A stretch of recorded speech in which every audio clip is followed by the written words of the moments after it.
Hi! It's me again! Alam nyo ba, may i-reveal na naman ako sa inyo. Oo. Ang tanong ng isang follower, ganito, Ma'am, sino ba talaga ang unang nangangalabit sa higaan? Babae ba o lalaki? Ha? Sa akin nyo talaga itanong na walang bembang. Sa akin, pero sasagutin ko. Comment na lang kayo kung totoo yan, ha? Comment na lang kayo kasi talagang may mali ako siguro dito o tama, okay? So, reveal ko sa inyo kasi nung may asawa ako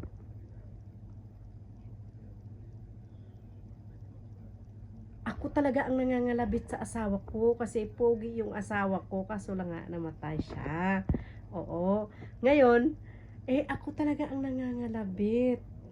Ngayon, naranasan ko ng humubad. Naging 2 piece na lang ang natira pero hindi talaga natinag ang asawa ko. So, hindi ko pala alam, may babae pala yung asawa ko. So, paano nga naman ako papansinin kung katatapos lang, di ba? Oh, yan.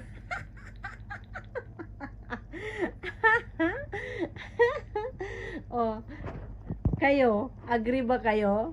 Pero ang alam ko, ang nangangalabit, kapag halimbawa may sanggol yung babae, yung asawa, ang nangangalabit yung lalaki.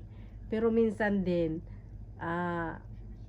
maaga pa lang, nagsasabi na talaga yung lalaki na ito, ganyan, ganyan mamaya. O di kaya may mga signs sila, di ba? So, agree ba kayo?